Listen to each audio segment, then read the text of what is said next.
July 1st, 2015. Honestly, I'm not completely sure why I'm writing this.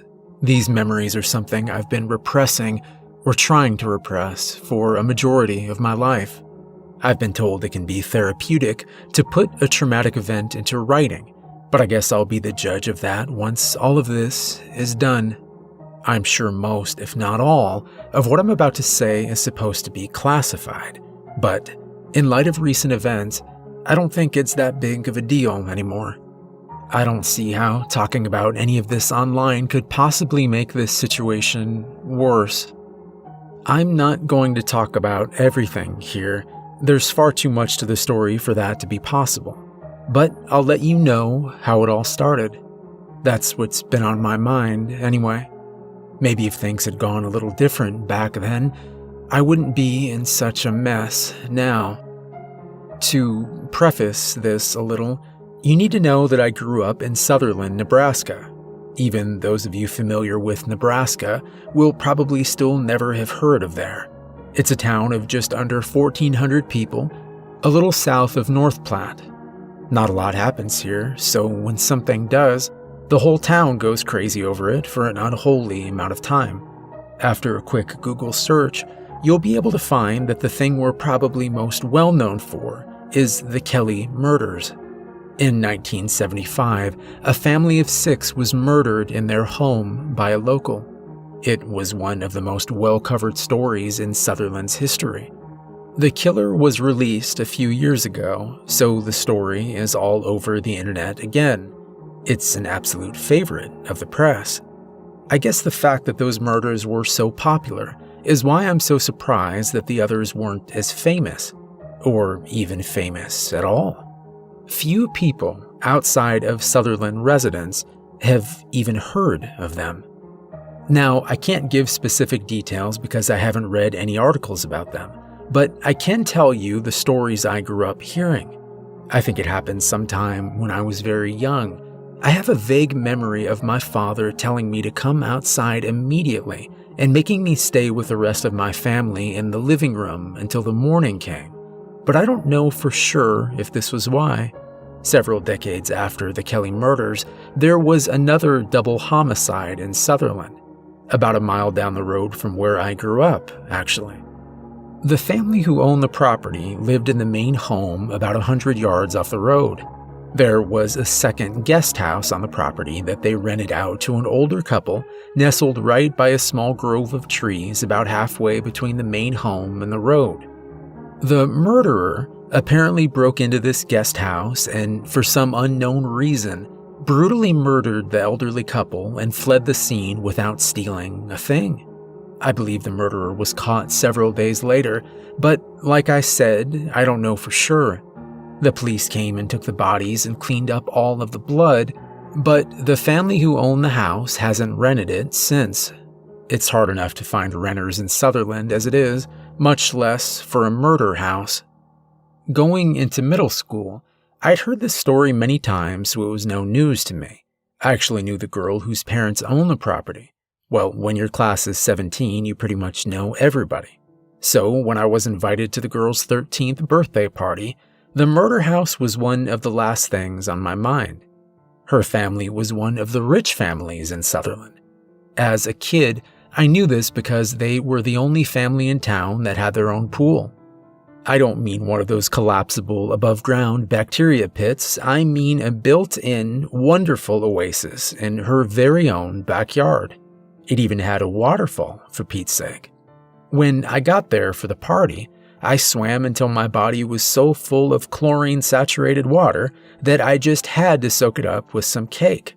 Up until this point, my life had been sufficiently normal. Dare I say it? Boring. If only I had just gotten a second slice of marble face cake instead of leaving that house, things might have gone on that way, and my life would be so much simpler. However, kids get themselves into stupid situations, and I was no exception.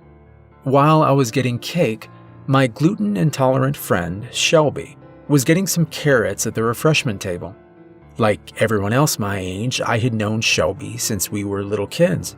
We got along pretty well, and it's safe to say that even then, she was one of my best friends. As we were eating our snacks together, we got to talking about the guest house on the property, and I dared her to go inside. She responded with something along the lines of only if you go with me. Now, I had no desire to enter a potentially ghost-infested home, but I couldn't let her know that, so I decided to call her bluff. We changed out of our swimsuits again, grabbed our shoes, and left out the front door of the house to head towards the guest home. When we got near, it was pretty easy to see that no one had lived there in quite some time. The paint was peeling on the outside of the house, and the hedges had grown out of control. When we got to the back door, Shelby weakly said, "You first." I bravely marched up to the patio and put my hands on the doorknob, knowing full well it would be locked and I would still get to look like the bravest 12-year-old out there.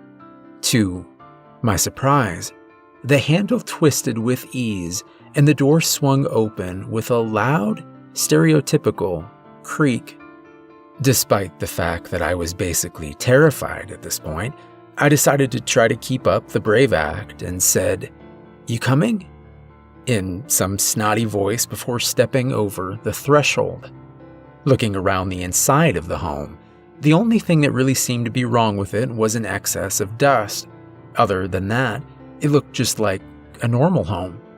I was in a hallway of sorts that went all the way to the front door. In the dim, dusty light that filtered in through the window, I could see a kitchen to my left. There was a table with chairs, placemats, and a centerpiece of fake flowers. There was a toaster on the counter, towels by the sink, and a drying rack filled with dishes. When I turned to my right from the place just inside the doorway, I could see what looked to be an office of some sort. There was a desk, some filing cabinets, bookshelves, even a briefcase sitting by the wooden desk chair. I turned to tell Shelby what I saw and was startled to see she had come up into the doorway just behind me. I stepped farther into the home and she followed me, grabbing my arm at first out of fear, but then releasing it so she could move around freely out of curiosity.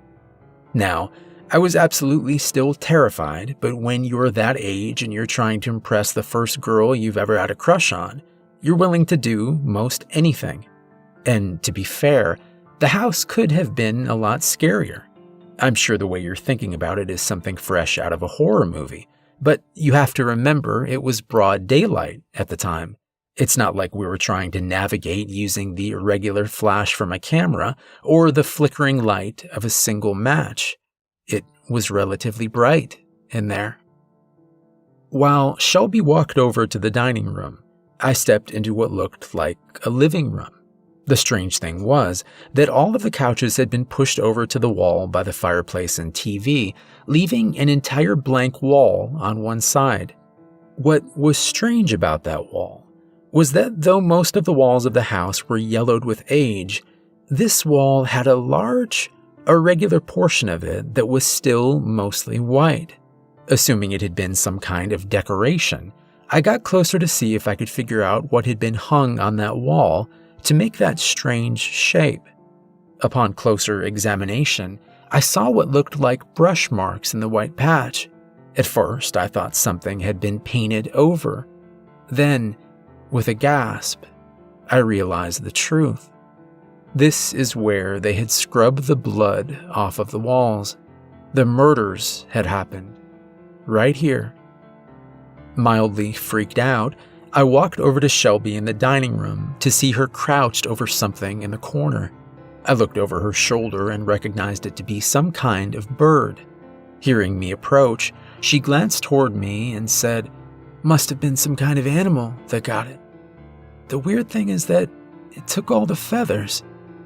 As I examined more closely, I saw she was correct. Underneath the crusted blood, there were indeed no feathers left. I shrugged it off and began to walk around the room, wondering what kind of animal might have done that to the bird. Looking around the floor of the room, there were 4 or 5 more birds just like the one Shelby had found.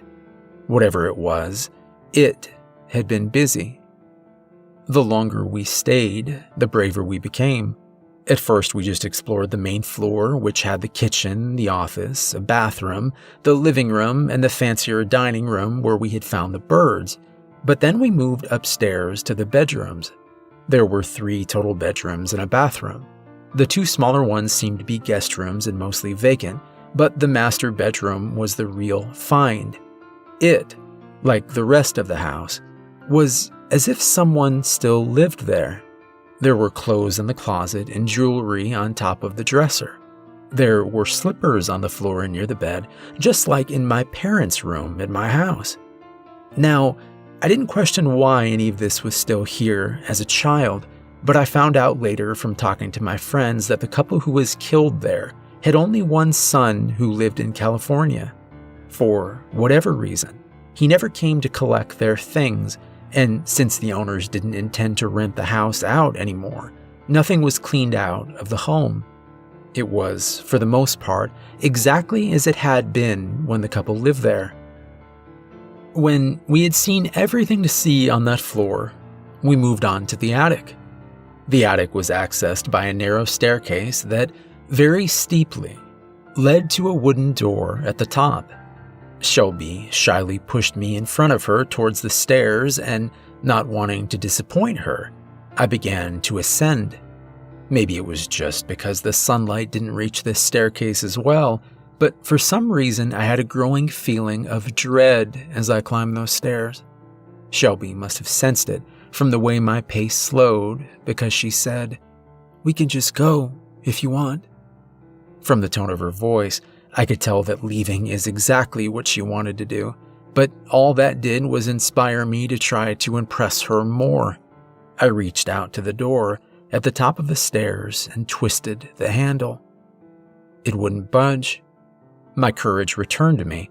I tried even harder to twist it while pushing on the door to no avail.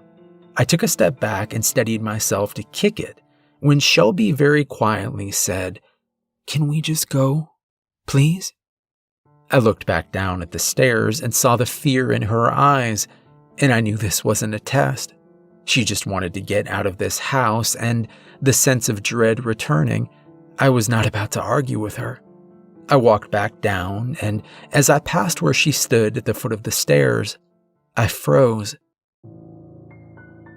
I looked straight at her, and she at me, and I knew we both heard it.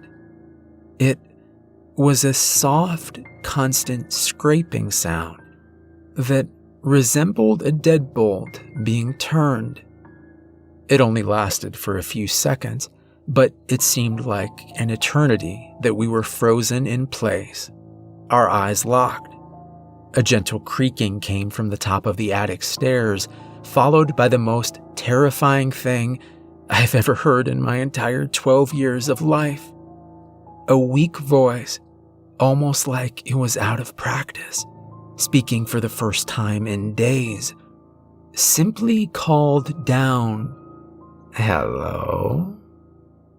Shelby ran towards the stairs first, but I was not far behind her.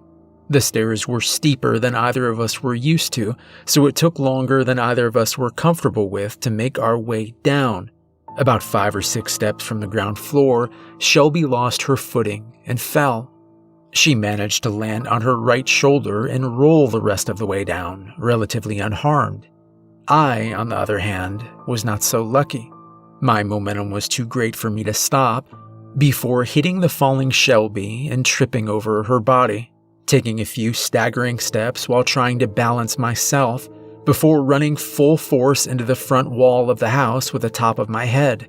Immediately dazed, I collapsed before rolling over so my back was against the wall and my butt on the floor. My vision was pretty blurry at that time. I don't think it was a concussion, but it definitely disoriented me for a minute.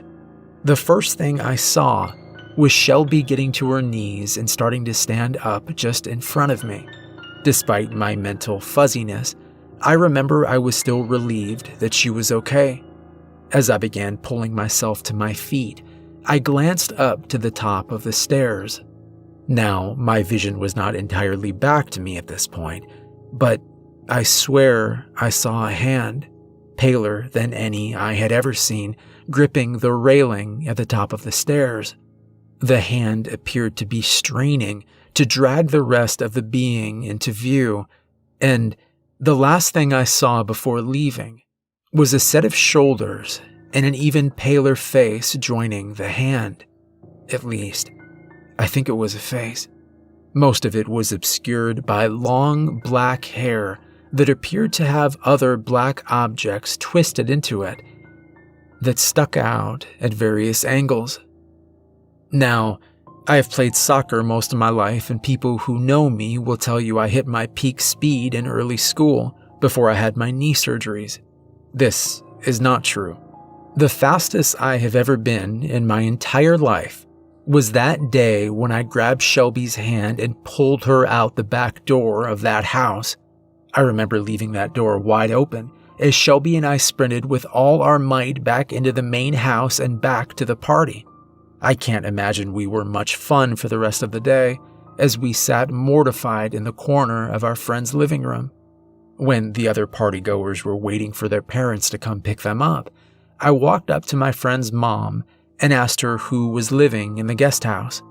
She got a somewhat surprised look on her face and said, "No one. We've had that place locked up tight for several years now." Not wanting to get in trouble, I didn't say anything else. When my dad finally got there, I looked out the window of the car at the guest house as we drove by, and I saw that the back door was again shut. I turned away and told myself to forget any of it had ever happened. I'd hoped to be done with that house for the rest of my life. If only. That night, I had trouble getting to sleep. The day I had was pretty dramatic, and I could not get that awful voice out of my head. I woke up several times in the night with nightmares of that single word it uttered, before falling back into an uneasy sleep. The next morning is when things really got messed up. I woke up to the smell of my mom making breakfast, and I resolved that the events of the previous day were nothing more than my imagination. As I started to get up, I noticed a sealed envelope on the foot of my bed. It was strange. I hadn't heard either of my parents enter to put it there. Not thinking too much of it, I opened it and read the note inside. It was written in neat cursive, which took me a moment to decipher. But I quickly discovered that it read, "Thank you so much for coming to visit me yesterday. It has been so long since I've had visitors. You left so quickly that I didn't get a chance to thank you in person, so I decided to come pay you a visit. However, you were too busy sleeping, so this note will have to suffice. You must come back by again so I can give you a proper welcome. I look forward to seeing you again. Soon. R. P.S. That girl you were with is absolutely stunning. Do you mind if I pay her a little visit as well?" I can't tell you how many times I crumpled that letter up and threw it away before fishing it out of the trash again. I knew I should tell someone about it, but I was afraid of what kind of trouble Shelby and I would get into if they found out we had been sneaking around in that guest house. I finally decided to hide the letter in a small wooden chest my grandparents had given me and store it under my bed in case I needed to show someone later. It was then that I swore I would never return to that house again. I have broken that promise twice since I made it, and I wish with all my heart that I hadn't.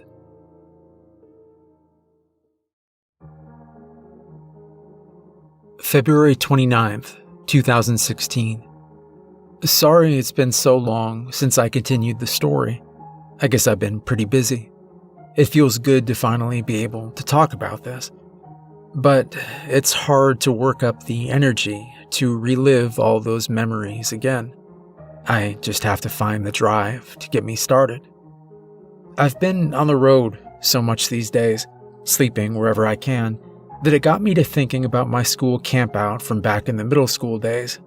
Every spring, the Sutherland 6th, 7th, and 8th graders would all get to go on a trip to some privately owned team building camp. It was 3 or 4 days of activities that were supposed to bring us closer as a school and encourage us to branch out and interact with one another. Whether or not it actually served that purpose, it was the one event every middle school kid could not wait for. I don't remember exactly where the camp is, but I want to say we had to go pretty far south to get there.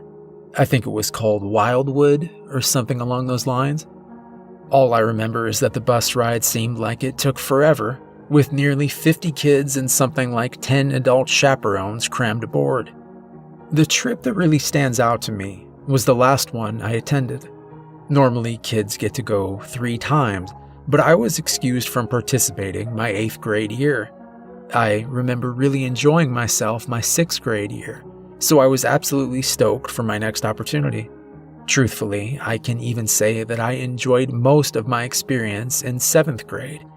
It's the way that trip ended that changed things. To put this into context, Shelby and I had explored the guest house early on in the fall semester of this year.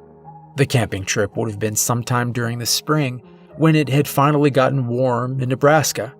For the most part, I had been able to put the whole guest house experience out of my mind. Shelby and I started to take the long way home so that we wouldn't have to walk by that house, and other than to tell her about the letter and the face I had seen in the home, we had tried to talk about it as little as possible since. The letter was still in my chest under my bed, and other than occasionally when I let my mind wander, I didn't even really think about it. We really failed to understand the significance of what happened that day, and the only thing I had really done about it was to start locking the window in my bedroom at night. Suffice it to say, I was not truly prepared at all. When we finally got to the camp, things began as they had the previous year. We were divided into about 5 groups, each with 2 adult chaperones. Shelby and I were put into a group along with about 10 other kids. Among them was a girl, Rachel, with whom Shelby and I did not particularly get along. Rachel had always been a little snobby, but when we got into middle school, she decided that the whole school belonged to her. She and her 2 minion followers dictated what was cool and not cool, and they were quick to enforce their decrees. If you crossed them, you were added to a very short list of enemies and were quickly taken down. The punishment varied based on the offense, but it was always carried out and no transgression was ignored. Shelby and I had made this list by not attending her birthday party the previous week. As I mentioned before, with a class size as small as ours, you were invited to nearly everyone's birthday and were expected to attend. Shelby and I had made up some flimsy excuse, but in actuality, we had never been a huge fan of Rachel, and her lavish celebrations of her own birth didn't appeal to us all that much. Rachel did not buy our ruse and continually hit us with generous amounts of her icy stare on the long bus ride home. Luckily, neither of her mini Rachels were in our group, so I could take solace in the fact that Shelby and I at least had her outnumbered. Once the groupings were finalized, we all headed outside to our first team building activities. Our group was chaperoned by Shelby's dad and a science teacher, Mr. Nelson, from Sutherland, as well as 2 of the camp directors from Wildwood. They led us down a path into the woods for probably about 10 minutes until we got to a miniature obstacle course. As us kids stared in wonder at the different tasks involved, one of the camp directors began the introduction. He said his name was Patrick, and he would be guiding us through our adventure there. He was pretty tall, likely around 6 foot, and he was jacked. I remember looking at him and thinking that his bicep was bigger than my head. His booming voice rang out over the small group and explained how we would proceed through the course and work as a team to get over some of the more difficult obstacles. He wore cargo shorts and a gray t-shirt topped off with a fishing hat. His fellow director wore the same clothes, but looked considerably goofier. He was close to the same height as Patrick, but was incredibly scrawny and pale in comparison, looking nowhere near as much an outdoorsman. He was also incredibly shy, speaking very quietly and infrequently. He didn't even introduce himself to the group. It wasn't until the middle of the course that he even spoke to me at all as I climbed the 8-foot wall. "Are you enjoying yourself so far?" he asked as I grabbed onto the rope and started to walk upwards. "Yeah, this place is awesome," I replied as I struggled to continue my ascent. "Good," he said. I could see him smiling out of the corner of my eye as he helped me balance on the top of the wall. "My name is Mr. Ribbon." "I'm Tyler," I responded as I swung my other leg over. "It's a pleasure to meet you, Tyler," I heard him say as I disappeared down the other side. We continued on in the same manner for the rest of the day. Patrick would lead us to a new activity, explain the task at hand, and us kids would set off to complete it with vigor. Everything went off without a hitch, and we made it to the last activity on the course for the day. It was late afternoon, and we had almost made our way back to camp. Patrick stopped us on a tree-covered hill about 100 yards from the campsite. Despite the steepness of the slope facing the camp, the side we walked up had a relatively small incline, seeming almost flat on the top. Patrick explained that this last activity was to be a competition. He would divide us all into groups of 2. One of the members of the group would be blindfolded, and it was the job of the other to lead them through the trees to the top of the hill using only their voice. Once there, the blindfolded member would have to grab a flag from a small sapling. The first team to have both members return to the bottom of the hill with the flag would be considered victorious, and both members would be awarded a free camp t-shirt. As soon as the speech was finished, Patrick set about dividing us into pairs. Before I could move close to Shelby, Patrick pointed at me and said, "You, and you," with his finger coming to rest directly in front of Rachel.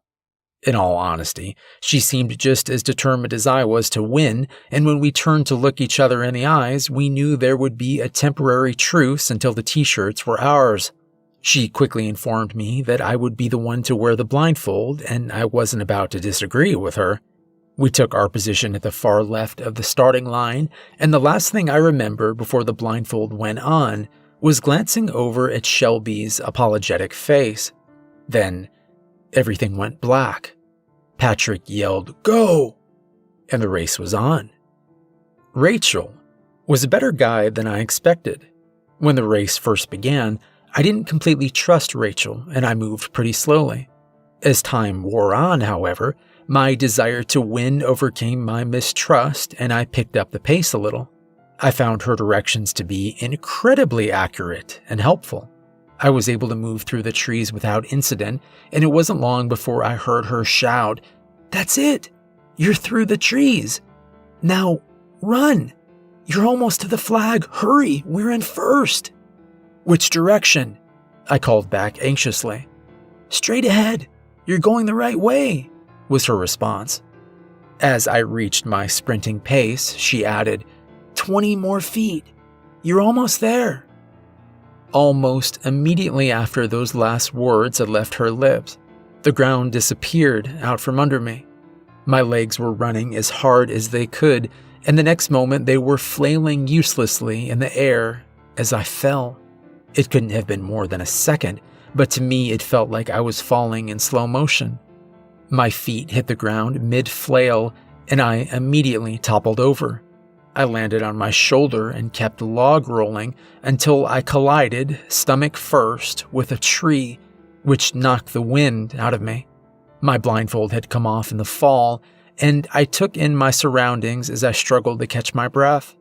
I was lying near the base of a hill in a part of the woods I had not seen before. I looked back over my shoulder and saw Rachel standing at the top of a steep incline, really more of a miniature cliff, facing away from me and screaming at the others for help. It was then that I realized what had happened. She had convinced me to keep running until I ran right off the edge, and now she was pretending like it had been an accident. It wasn't long before other kids and the adults joined her on the top of the hill. Everyone was looking down at me and talking amongst themselves. I couldn't stand their eyes on me, much less the look of absolute pity in Mr. Ribbon's eyes when he saw me lying there. I rolled back over and closed my eyes in shame as I gasped for air. After a few minutes, I felt a hand on my back, and I looked over my shoulder again to see Patrick down in the woods with me. "Hold on, buddy," he said with a look of concern on his face. "I'm gonna get you out of here."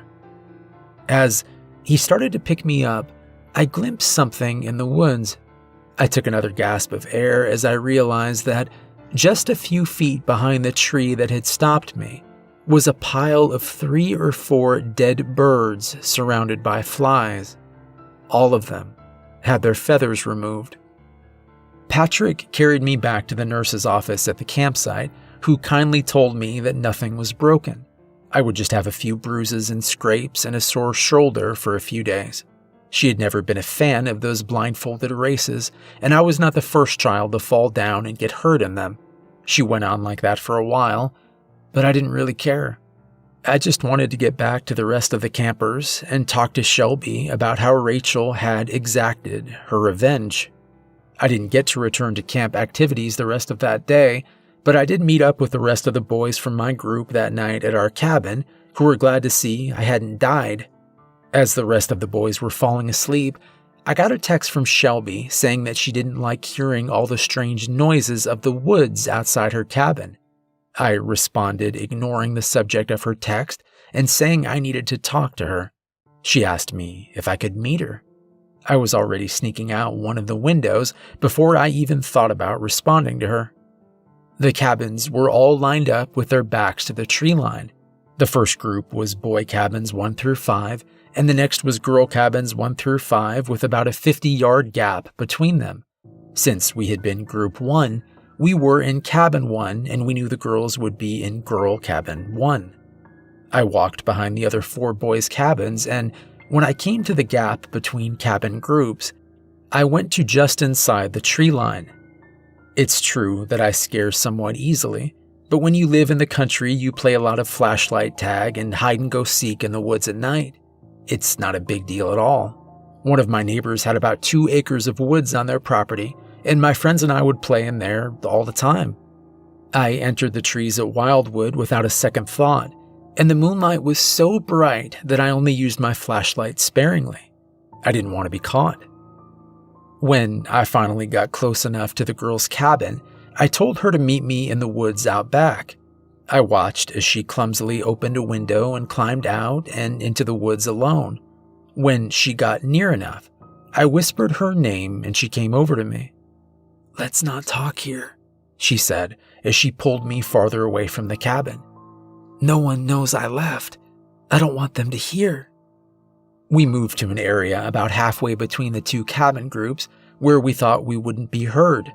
There was a small clearing just inside the trees with a large fallen log that we sat on. I asked her about the noises, and she said that she had thought they heard something at one point, but the text was mostly just to get my attention. She asked if I was okay, and I regurgitated what the nurse had said. We talked a little bit about what I had missed at the campfire, and finally we got to the subject of my fall. I told her the whole story, but just before I mentioned the pile of birds I had seen, we heard a piercing scream from outside our clearing, a little deeper in the woods. We both jumped to our feet and looked in the direction from which it came.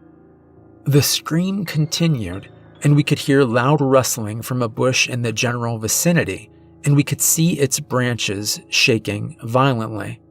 I was just about to turn and run when I heard the screaming voice crying, "No, no, help, someone help!" And I immediately knew who it was. I took a breath and turned my flashlight on the bush. I began shouting something, though I can't recall now exactly what it was, and then I ran at it. I pushed through the branches, some of them snapping back to hit me in the face, but I didn't stop. It was larger than I expected, but I kept fighting through it. A strange growling and popping sound had joined the chorus of scuffling and screaming in the background. I finally pushed through to the other side and pointed my light into the woods just in time to see a silhouette disappear into the trees. I took another step forwards as I looked around and tripped over something on the ground. I caught myself with one hand before I fell all the way to the earth, and I pointed my flashlight down to reveal a sobbing Rachel lying on her back. I helped her up and put my arm around her shoulder as I led her through the bush and out of the woods. As we walked, I felt something sticky on my hand that was holding her steady, and I kept hearing her mumble something over and over through her tears. "He bit them. He bit them off." As soon as we stepped outside of the trees, a group of concerned adults rushed up to us. I stepped back as they surrounded Rachel, and the light from their flashlights and lanterns illuminated the scene. Rachel was covered in dirt and tears and clutching her left hand. There was a bright red color mixed in with the mud caked all over her, and I quickly realized it was blood. It didn't take long to discover the source of the scarlet river to be her left hand, which was now short, a ring and middle finger. The police arrived quickly, and the officer who interviewed me at the scene told me that Rachel had said she snuck out after Shelby in an attempt to prank her when an unknown assailant attacked Rachel. They were conducting interviews in an attempt to identify who attacked her and locate the suspect. It wasn't long until the police officer realized I knew nothing and lost interest. I had to talk to another police officer when we got back to Sutherland, and he told me he was taking a complete statement and I had to tell him everything that happened at Wildwood. He was a lot friendlier and seemed really interested in everything I had to say, nodding after every word I spoke. I even told him about the birds. When he was finished interviewing me, he stepped outside of the room with my father to speak privately. I never told my father, but I could still hear their muffled voices through the door. I could only make out part of what he said, but I remember it to this day. We have several different reports that reference that man. Statements from parents, teachers, students, and even other counselors have all included him. Everyone said he seemed to know what he was doing and seemed like he belonged there. The only problem is, we've talked to all the administration from the camp, and they have no record of him at all. He wasn't an employee. The rest of that day was a blur, but I remember getting home that night and going straight to my room and crying. I don't know exactly why I was crying, but I didn't know what else to do. It just seemed like the only thing I could muster. Right before I went to bed, I saw a tiny roll of paper tied to a low-hanging branch of a tree just outside my window. I unlocked it, opened the glass, and grabbed the scrap of paper. Something fell out as I unrolled the paper and read the neat cursive writing inside. Tyler, I'm so sorry you have to put up with people like that mean little girl every day. No one is going to hurt you and get away with it anymore. Not while I'm around. I'll stay in touch. R. After scanning through the note a few times, I bent down and picked up the object that fell when I opened it. It was a single black feather.